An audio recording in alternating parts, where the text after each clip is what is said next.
Hello students, आज मैं class 10th का टॉपिक जो नेक्स्ट एक टॉपिक मैंने कंप्लीट किया था लाइफ प्रोसेस, दूसरा आपको केमिकल रिएक्शन एंड इक्वेशन। आज फिर लौट कर मैं बायोलॉजी की तरफ आ रहा हूँ। लाइफ प्रोसेस के बाद नेक्स्ट जो आपका टॉपिक है वो है कंट्रोल एंड कोऑर्डिनेशन। वैसे तो इससे प्रीवियस टॉपिक जो बायोलॉजी की डिस्कस हुई है डेट इज़ लाइफ प्रोसेस, उसमें आपने देखा कि किसी भी लाइफ को सस्टेन रखने के लिए कुछ बेसिक प्रोसेस परफॉर्म होता है। उस बेसिक प्रोसेस को हमने कहा था यही एक लाइफ प्रोसेस है।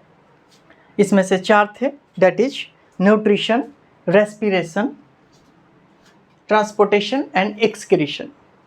आज जो ये प्रोसेस पढ़ने जा रहा हूँ बेसिकली ये भी एक लिविंग ऑर्गेनिज्म का प्रोसेस है, लेकिन ये एसेंशियल प्रोसेस नहीं है। अब आपके माइंड में ये ख्याल आ रहा होगा कि आखिर ये क्यों एसेंशियल नहीं है भाई, कंट्रोल कोऑर्डिनेशन, क्योंकि ये सुनने में ही लग रहा है ये काफ़ी इंपॉर्टेंट है, लेकिन हमारे लाइफ के लिए एसेंशियल नहीं है। वो इसलिए क्योंकि अगर किसी इंसान की कंट्रोल कोऑर्डिनेशन की अगर बात करूँ, अगर किसी का माइंड, अगर कोई इंसान है जो पागल है तो उसका तो माइंड कंट्रोल वे में काम नहीं कर रहा है, ना उसकी कोऑर्डिनेशन अच्छी है, तो क्या वो लिविंग ऑर्गेनिज्म नहीं? वो है लिविंग ऑर्गेनिज्म। तो बेसिकली यहाँ भी आप इस टॉपिक में आप स्टडी करेंगे कि control and coordination life process हैं but does not the essential life process.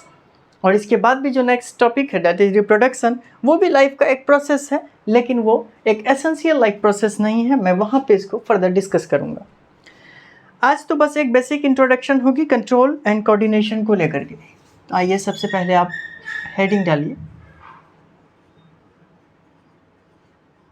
Control and coordination. आप में से कई लोगों के माइंड में ये सवाल आ रहा होगा कि आखिर क्या होता है कंट्रोल। कंट्रोल बेसिकली एक पावर है, एक एबिलिटी है। आप पावर कहें या एबिलिटी कहें, किसी लिविंग ऑर्गेनिज्म पर, समबडी या फिर किसी चीज़ पर आप उसको अपने कंट्रोल की अगर बात करें तो किसी लिविंग ऑर्गेनिज्म हो या फिर कोई थिंग्स हो, आप उस जैसा चाहते हैं उसको एक उस अकॉर्डिंग से उसको वर्क परफॉर्म करवाते हैं। व्हाट डू वी वांट, जो हम चाहते हैं वो चीज़ें परफॉर्म होती है किसी, या तो हम लिविंग ऑर्गेनिज्म पे करवा लें या नॉन लिविंग ऑर्गेनिज्म पे करवा लें। ये पावर और एबिलिटी हमेशा लिविंग ऑर्गेनिज्म के पास में हो ये ज़रूरी नहीं। हाँ, मोस्ट केसेस में ये लिविंग ऑर्गेनिज्म के पास में एक पावर है जो कंट्रोल कर सकता है किसी चीज़ को, स्पेशली ह्यूमन बींग्स की अगर बात करें। लेकिन अगर नॉन लिविंग थिंग्स की बात करें, अगर एक छोटी सी अगर मैं बात करूं AI की, आर्टिफिशियल इंटेलिजेंस, ये भी कंट्रोल करता है। ये हमारी थिंकिंग को कंट्रोल करता है। जैसे अगर मोबाइल की बात करूं, मोबाइल में अगर आपका लॉक जो है अगर वो थंब से खुलता है, थंब इम्प्रेशन से, तो आपके थंब इम्प्रेशन को वो कंट्रोल कर रहा है, किसी और आदमी के थंब इम्प्रेशन से नहीं खुल रहा है। कहीं ना कहीं उनके बीच में कंट्रोल और कोऑर्डिनेशन है। AI जो मोबाइल के बीच में और आपके थंब इम्प्रेशन के बीच में एक कोऑर्डिनेशन है। जो आपसे पहले थंब इम्प्रेशन लिया है वैसा अगर मैच होगा तो वो मोबाइल का लॉक खुलेगा, अदरवाइज किसी और का हुआ तो नहीं खुला। अगर पैटर्न पासवर्ड की बात करें तो पैटर्न पासवर्ड में भी उन्होंने आपसे पहले एक फॉर्मेट ले रखा है, उस फॉर्मेट को फिर वो कोऑर्डिनेट करेगा कि क्या वो मैच कर रहा है। अगर वो मैच कर रहा है तो आपका मोबाइल का लॉक खुलेगा, अदरवाइज वो नहीं खुलेगा। अब आते हैं इस पर लिविंग ऑर्गेनिज्म पे। हमारे बॉडी में भी एक्टिविटीज़ को हम कंट्रोल कर सकते हैं। अभी मैं आपको पढ़ा रहा हूँ, ये हमारे कंट्रोल में था। मैं अभी आपको वीडियो बनाऊँ या ना बनाऊँ ये टोटली हम पे डिपेंड करता है। हमारा ये कंट्रोल था कि हम कितने बजे बनाएंगे, क्या बनाना है, किस टॉपिक पे बनाना है, इस पे हमारा कंट्रोल है। और ये कंट्रोल एक कोऑर्डिनेट मैनर में हो रहा है। अगर मैंने आपको लाइफ प्रोसेस पढ़ाया है, अब मुझे नेक्स्ट टॉपिक जो है वो कंट्रोल एंड कोऑर्डिनेशन पढ़ा रहा हूँ। बेसिकली इनके बीच में कोऑर्डिनेशन है कि आपका जो बायोलॉजी का जो नेक्स्ट टॉपिक है वो कंट्रोल एंड कोऑर्डिनेशन है। मैं रिप्रोडक्शन क्यों नहीं पढ़ा रहा हूँ? क्योंकि अगर मैं रिप्रोडक्शन पढ़ाऊँ, कंट्रोल में था हमारा, हम रिप्रोडक्शन पढ़ा सकते थे, इसमें कोई इशू नहीं था, लेकिन मैं कंट्रोल एंड कोऑर्डिनेशन टॉपिक को ही इसलिए पढ़ रहा हूँ क्योंकि आपकी NCERT के सिलेबस में चैप्टर नंबर 2 जो बायोलॉजी की अगर बात करें तो वो कंट्रोल एंड कोऑर्डिनेशन है। इस वजह से मैं इसकी डिस्कस कर रहा हूँ। तो अब सवाल ये है कि आखिर कंट्रोल एंड कोऑर्डिनेशन तो आपको समझ में आ गया कि ये दोनों आपस में कैसे कोरिलेट करता है। पावर है लेकिन पावर को यूज़ अगर करना है वो कहीं ना कहीं एक दोनों के बीच में कोऑर्डिनेशन होती है। एक और वर्ड है कोऑर्डिनेशन विद कोऑपरेशन। दोनों के बीच में बहुत शानदार डिफरेंस है कि कोऑर्डिनेशन और कोऑपरेशन जब दोनों चीज़ एक साथ होती है तभी किसी चीज़ को पॉजिटिवली अकम्प्लिशमेंट आता है। इसका एक एग्जांपल मैं आपको दे रहा हूँ। मेरा एक फ्रेंड है, मैं अब कॉलेज की बात कर रहा हूँ तो मैं, खैर छोड़िए, इसको अभी डिस्कस करना अच्छी बात नहीं है। कंट्रोल एंड कोऑर्डिनेशन की बात हुई तो यहाँ पर लिविंग ऑर्गेनिज्म को लेकर के बात हो रही है कि आखिर हमारे बॉडी में कैसे ये कोऑर्डिनेट होता है। बेसिकली अगर ह्यूमन एनिमल्स की बात करें तो ये सबसे पहले जो स्टडी करेंगे वो दो चीज़ों में, एक तो एनिमल में कैसे होता है, दूसरा प्लांट्स में कैसे होता है, क्योंकि जब भी हम स्टडी करते हैं वो दोनों की स्टडी करेंगे। एनिमल्स में कोऑर्डिनेशन दो तरीके से, एक कोऑर्डिनेशन तो हमारा नर्वस सिस्टम आकर के करता है, एक नर्वस सिस्टम के द्वारा होगा, दूसरा केमिकल से होता है। ठीक है। नर्वस सिस्टम की अगर बात करूं तो हमारे बॉडी में दो टाइप के नर्वस सिस्टम हैं। एक को मैं कहता हूं CNS that is central nervous system, दूसरा है PNS parasympathetic nervous system, peripheral nervous system, sorry, ये जो है आपका PNS है, peripheral nervous system. Central nervous system में दो पार्ट आता है, एक तो है आपका ब्रेन, दूसरा स्पाइनल कोड। ठीक है।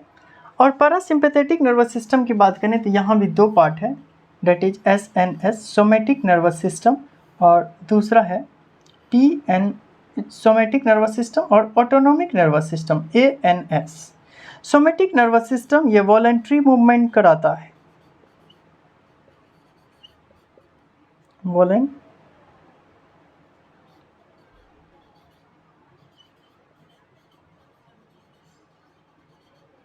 और अगर ANS की बात करें तो ये भी दो टाइप का है, that is sympathetic and parasympathetic.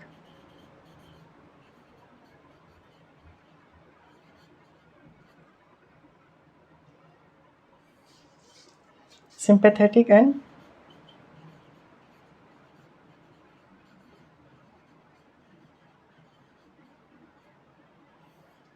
Parasympathetic nervous system.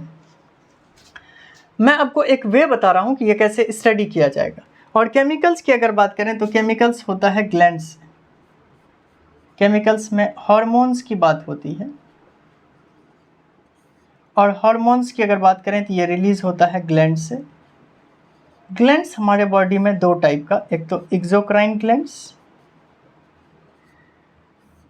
दूसरा इंडोक्राइन ग्लैंड्स। बेसिकली आज मैं आपको वो मैप बता रहा हूँ कि इस चैप्टर में हम पढ़ने क्या जा रहे हैं। मैंने आपको बताया है कि एनिमल में कोऑर्डिनेशन कैसे होगा। एनिमल में कोऑर्डिनेशन के लिए दो सिस्टम से होता है, डेट एक तो नर्वस सिस्टम है, दूसरा हमारे पास केमिकल सिस्टम है। केमिकल सिस्टम में हार्मोन्स की बात होती है और ये हार्मोन्स का प्रोडक्शन ग्लैंड से होता है। ग्लैंड्स दो टाइप के, एक तो एक्सोक्राइन, दूसरा इंडोक्राइन। एक्सोक्राइन ग्लैंड्स बोलते हैं जिसके लिए एक ऐसा ग्लैंड जिसको एक स्पेशल डक्ट है सिर्फ और सिर्फ हार्मोन पास करने के लिए। और इंडोक्राइन ग्लैंड्स में क्या होता है कि जो हार्मोन्स का सिक्रीशन होता है ये डायरेक्ट ब्लड स्ट्रीम में होता है, तो ऐसे ग्लैंड्स को इंडोक्राइन ग्लैंड्स कहा जाता है। चलिए, केमिकल के बाद अब हम आते हैं नर्वस सिस्टम पे। नर्वस सिस्टम बेसिकली जो एनिमल्स हैं उसमें दो होते हैं, that is central nervous system, इसको मैंने CNS से लिखा है, दूसरा है peripheral nervous system, that is PNS से मैंने लिखा है। सेंट्रल नर्वस सिस्टम में दो part, that is brain and spinal cord, और PNS में ये नर्व से होता है, एक तो है आपका सोमेटिक नर्वस सिस्टम, दूसरा है autonomous nervous system. Somatic nervous system ये वॉलंटरी मूवमेंट कराता है, और ऑटोनोमिक नर्वस सिस्टम जो इनवॉलंटरी मूवमेंट है, दैट इज सिंपैथेटिक और पैरासिम्पैथेटिक। इसकी कुछ जो चीज़ें हैं ये आप क्लास 9th में टिश्यू चैप्टर में आपने मस्कुलर टिश्यू और नर्वस टिश्यू में पढ़ रखा है कि नर्वस टिश्यू जो बना हुआ है that is brain, spinal cord और नर्व से बना हुआ है, और इसी नर्व से ये सोमेटिक नर्वस सिस्टम और ऑटोनोमिक नर्वस सिस्टम है। और वॉलंटरी मूवमेंट, इनवॉलंटरी मूवमेंट आपने मस्कुलर टिश्यू में पढ़ रखा है। मैं समझता हूँ कि एनिमल कोऑर्डिनेशन की बात आपको यहाँ से क्लियर हो गई।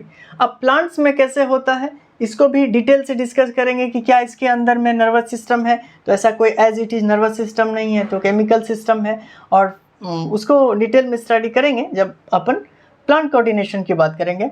अब यहाँ से हमारा टॉपिक स्टार्ट होगा।